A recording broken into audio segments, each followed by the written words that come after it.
Check. Check.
No. Sick. He was sick. He didn't come to media availability this week either. Yeah.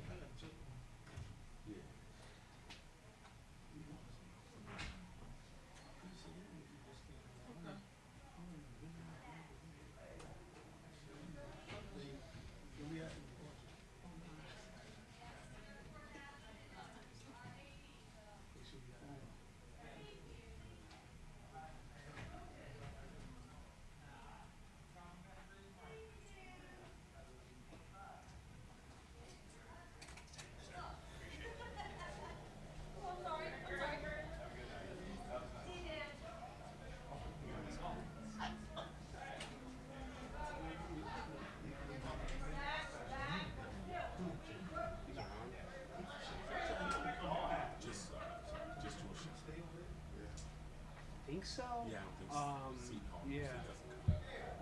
That's what I heard. They were only like talking with the radio. They never had. Oh, And when Willard, even when Willard was coaching at Seton Hall, he never came in. I didn't know that. He's not coming? Gentlemen.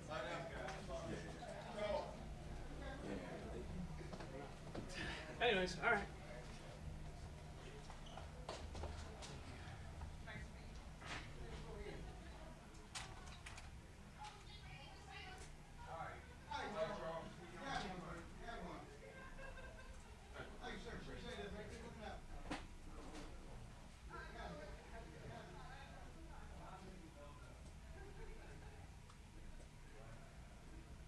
Sloppy way to what? They sloppy way to Yeah. water reaches its own level. Yeah.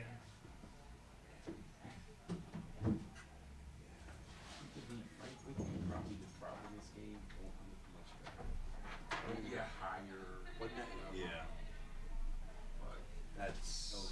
when is that again? Is that next week? What's this? Providence. A week from when? February 19th. Maryland's at home. No, No. Maryland's home the next game. Got a surgery. Yeah. The USC is that.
employee will not be coming to the interview room, but their radio recording will be made available to us, and I will distribute to everyone who's on the media list. Do we Okay. know which Georgetown players? I do not know yet. I'm gonna go back right now. Thank you. Thank you.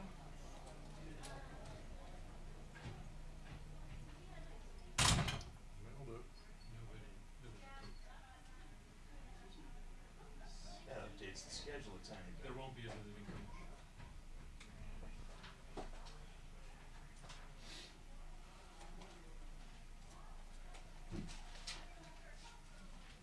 This helps some of the commuters who, before o'clock tea time. I know. I'm like, hurry up, Ed, so I can get World is coming up Millhouse for you right now. Yeah. Yep. You can get to George Mason. It's homecoming on campus. So they're in be- parking lot A and not the regular media parking lot. Yeah, And then gotta hook it to the Your host, yeah. Yeah, hook it to the West Oakland ad. But I'll hit Mark up to say I'll probably be there at 10. One day I tried to do a triple header, went from here to Mason at 4, and then I was gonna do Howard at 7:30.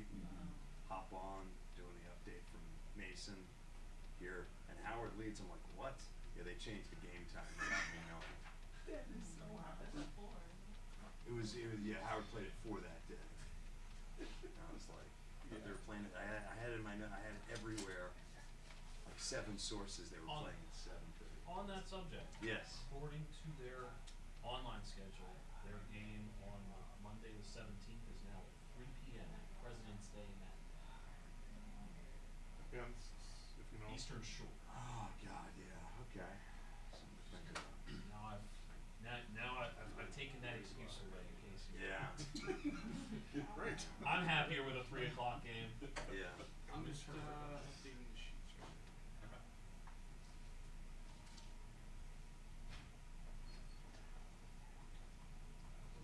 Trip down the street tomorrow.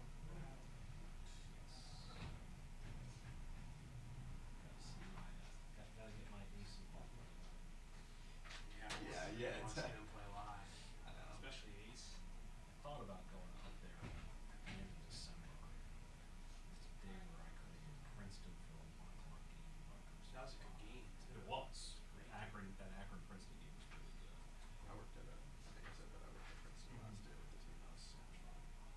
Thought about going up there last night, up to Palestra last night. Yeah. They barely won last night. Yeah, they did. I watched the Not- first half of that They're not game. quite right.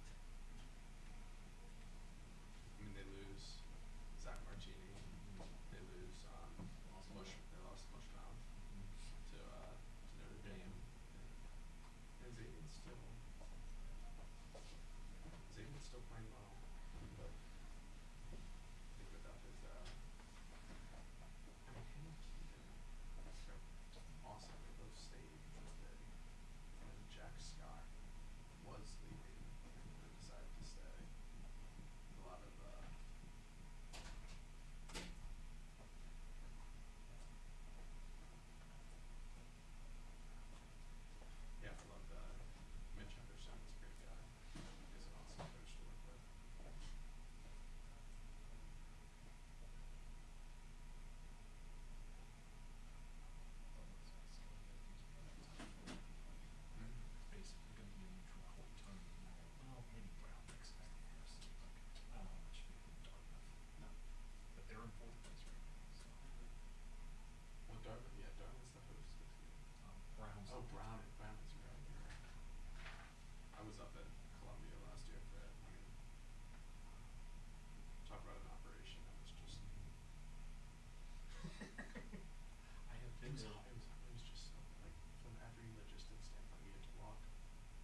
tomorrow.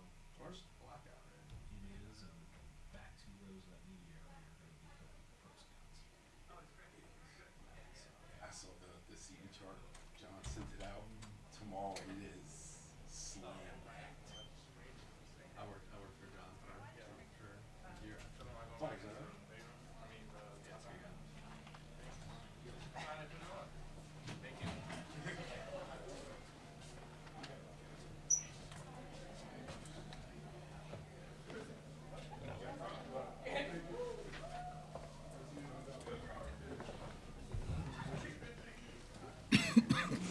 I got this dry cough. I don't know where this dry cough came from. Need some water, coach.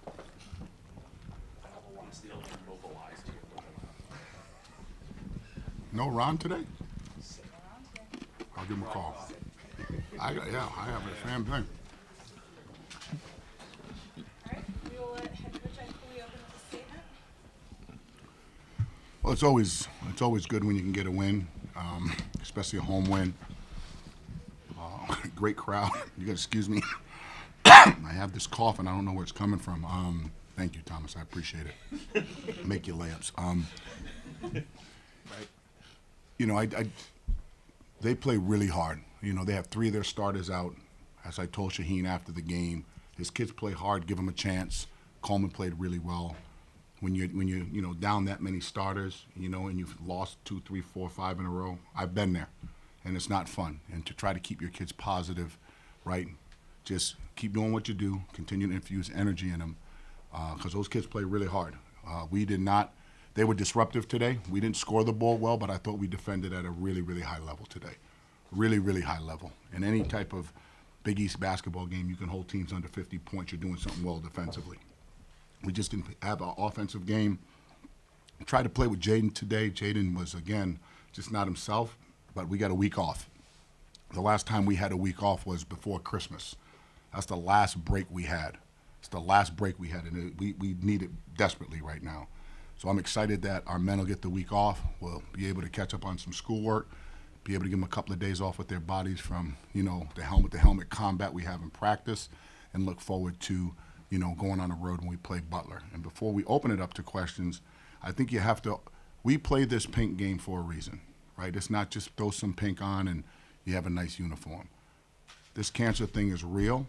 We want to make sure that people understand we at Georgetown care, love. Any type of cancer is a deadly cancer with respect to it could impact your life, right? And any type of cancer awareness that we can show, any type of love and compassion and empathy we can have for young men, women, older, younger, means a lot. Means a lot. Means a lot to me personally. Means a lot to my wife. Means a lot to our community. So I appreciate everybody that, you know, participated and volunteered and wore something pink today. So thank you for that. Alright, let's open to Patrick Stevens. Hey, Pat. Hey, Ed. When we talk all season about the opportunities for young guys to develop in real time and Caleb, I think, has probably been one of the biggest beneficiaries both of taking opportunities and having them. Was today kind of an excellent example of that with the spurts that he had, but also with all the other stuff that he was doing? You know, he's and as he gets older and understands a little bit more, he's always going to be a glue guy. He's always going to be an energy giver. Right? The stat line doesn't show his impact all the time. Today, his 3 at the under 3-minute mark game set match, right? That was the kind of game clincher. But the deflections he had, the off the ball deflections he had, that to me is getting more and more comfortable. And that's why you don't play those young guys a lot early. You see what they can do in practice, and he's definitely maximized that. Caleb, I want to ask you about just how this development has come this season for you, because it feels like it's just been kind of stacking one thing on top of another as things keep adding in. Do you feel that way? Yeah, definitely. I'll say early on, you know, due to some injuries, I got my chance to show what I can do and sort of step up. And I feel like I took advantage of that. And then ever since then, I've just been trying to keep stacking good days, just keep going at it because, you know, multiple at-bats is going to give me to be able to produce and be the player I am at this level. And I feel like earlier on it was sort of like opportunistic baskets as much as anything else, but to see the 3 in both halves, you know, do you feel like you're a more integrated part of the offense, maybe more of an option in your own mind at this point than maybe earlier in the year? Oh no, yeah, definitely. I think through practice, like Coach says, and just my opportunities that I've had, my teammates start to build more trust in me, and then knowing what I can do and be versatile. I feel like it's definitely an addition that can help us and will help us. Coach, no problem. My fault. Coach, 5 for 22 from 3, but a lot of good looks. As a coach, are you just saying, hey, we got a lot of good looks, they're going to fall, or is there starting to be some sort of concern with the shooting? You know what? As long as we're defending, I'm not concerned with shooting. They're going to fall. Like I thought we had. I don't know if we took a bad 3 today other than Thomas's shot clock at the end of the half, right? That was, you had to. I don't know if we had one bad 3-point opportunity today, right? So they'll fall, but as long as we're defending as a group at that level, those eventually will go in. I'm not concerned about that at all, not even a little bit, especially if we can get 16 offensive rebounds. And you talked about defending Curtis Williams as the season is going on. It seems like he's been more engaged on that side of the floor. Is that where the increased minutes are happening? I'm proud of him. I'm proud of how much he's come along is with buy-in, his love and care to want to defend. That's his niche for this group. As you go on in the season, players, when they transfer in, everybody wants to transfer and be a scorer. I need people to transfer in and be a player, and then be a player as part of a group, right? The sum is much great, like the whole is greater than the individual. So that's what he is really doing a great job, and his teammates trust him. More so than me, his teammates trust him, and they're like, get Curtis on the floor, his length, his energy, and I thought he gave us a big push in the first half. And for you, Thomas, you're on the top of everyone's scouting report, you get a lot of attention, yet you still play with a youthful enthusiasm, and you haven't let all of that kind of bog you down. How do you keep centered and keep being yourself out there?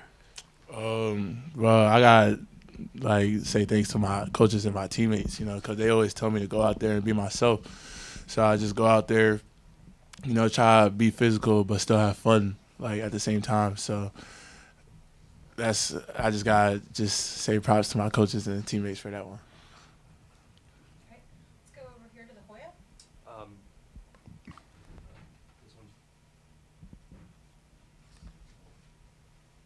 This one's for Thomas.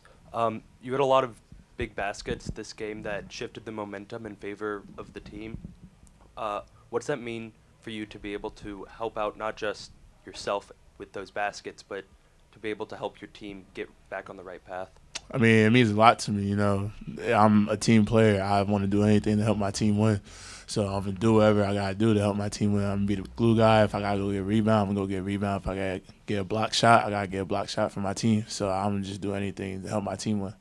If I can follow up on that, a lot of the big baskets that he made late was called from our bench. Our offense coordinator is LaDante Hinton, and, we go over it.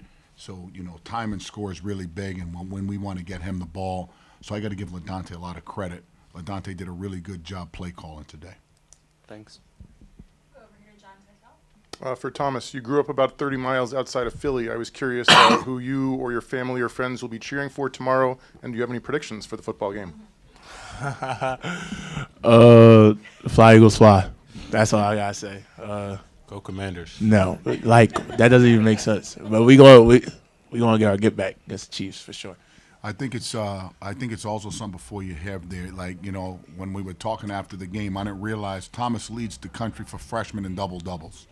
And again, a lot of that, one of the players who's playing as well as anybody in the country is Peavy. But also, when you have a young kid like this who's developing, and Thomas is just scratching the surface, Thomas, I'm proud of you because we challenge you every single day. You're playing a lot of minutes, right? Again, Thomas is on the floor more than Mop and Glow right now. Right, he is sweeping the floor. I mean, he's getting pushed around all the time. But he's a young kid who'll be a man very, very soon. But I just wanted to make sure that I pointed that out if you guys didn't know that. All right, we'll go to Dave Preston, and we'll go back to the Washington Post.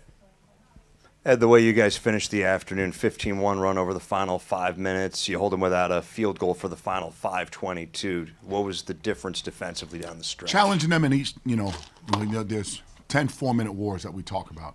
How many wars can you win? How many wars can you dominate, right? And we always try to go into that last war. We feel if you can get a cherry, which is 3 stops in a row for us, if you can get a cherry, in the last war, and it's a close game, you're going to win 95% of those games. right? 95% is the analytics for all those who are numbers people. If you can get 3 stops in a row in a 1-2 possession game, you're probably going to win that basketball game. And that's what we talked about. And the way things began for you guys offensively, how important was it to turn them over? I think you guys had 12 points off turnovers in the first half. Well, you know what? We came out, and normally for a noon game, normally our men are really excited, and for whatever reason, we came out lackluster. But I think when we brought Curtis in the game, we changed a little bit of our defensive pressure. We trapped a little bit out of it. That gave us our identity, and that's where we were able to turn them over a little bit. And that's where we were able to go from, I think we were down 3 or 4, and I think we went up 6 or 8 before halftime. Ed, you've talked about how defense will be kind of the foundation of what you want to do 100%. moving forward. 100%. But to be able to make the shift that you guys have made this season and apparently, look comfortable in games like these, games like Villanova, games like Xavier, how difficult a shift is that, you think? You gotta teach your men, like you have to be a chameleon in the Big East. You have to be able to play multiple styles of basketball to win. Some days the ball's not going to go in, but you got to be able to get in the mud too, right? It's okay to win ugly. Bottom line is, how do you win? And the foundation of our organization is always going to be gratitude, appreciation, and defense. From there, everything else will be great. But we will defend as much as we can, and those who don't want to defend probably won't play. And we feel we have 2 of the best defenders in the country. Micah Peavy, who none of y'all asked about, he dominated today's game. Like, dominated the game on both sides of the ball. And this kid sitting to my left who is just scratching the surface. These 2 guys give us a chance every night on the defensive side. Rim protection, gap help, and then on-ball pressure. And Thomas, I wanted to ask you about your perspective on your classmates' progress here over the last several months, and what you thought of how Caleb has kind of grown into such a vital piece for you guys. I can't wait to hear that. I always knew Caleb has been good. He's been beating me since the high school days. So, I'm going to give him his props there. But Caleb's been improving almost every day since he's been here since June 4th. So I got to give props to him. He's a hard worker. He's never going to give up, never going to quit. And that's what I just love about him. That's my guy.